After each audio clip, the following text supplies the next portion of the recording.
Mugamba mutya abali ku channel yaffe Tiwa Chaiti YouTube channel yaffe olw'omunnaffe wano wambuuzizza nti omukazi okuba n'ekirevu kitegeeza ki? Kye kibuuzo kye wambuuzizza ku channel yaffe eno Chaiti. Kakati kisookera ddala omukyala okubeera n'otulevu si kibi, tekirina buzibu. Kye mulina okumanya omukazi okuba n'otulevu otwo ebiseera ebisinga omukazi oyo abeera mufunyi oba abeera ajja kufuna. Ate ekirala omukazi alina otulevu tanyigibwa mu ttooke, taba wa kusaaga bamukujjukujju. Ekirala abeera mukozi. N'olwekyo abakyala abo abalina otulevu babeera bakyala bafunyi. Ekintu ekirala kye mmanyi ku bakyala abo ab'ebirevu, ebiseera ebisinga abakyala abo ababeera n'otulevu eby'ekika bitera obbalondoola.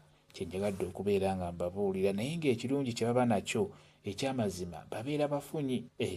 Ekyenjawulo ekiriwo abakyala b'ebirevu, abakyala abalina otulevu batera okubeera abakambwe, naddala ku sayidi z'abasajja babeera bakambwe nnyo. Ky'oba olaba ng'omukyala oyo ebiseera ebisinga asobola okukola bizinensi n'agiddukanya n'ebeerawo bulungi nnyo. N'olwekyo gwabuuziza ku nsonga y'abakyala bamera otulevu, ebiseera ebisinga abakyala b'ebirevu batera okubeera abagagga, batera okubeera abafunyi. Kye njagadde okubeera nga mbabuulira. Kambe WhatsApp namba yange osobola okumbuuza, nja kwongera okunyonyola ku vidiyo eno. WhatsApp namba yange eri 07778734 emu yeeyo WhatsApp namba yange. Mwebale kubeera ku channel yaffe Tiwa Chaiti YouTube channel yaffe. Kye mbasaba mugende mu maaso n'ogyegattako mbeere bulungi. Mweraba.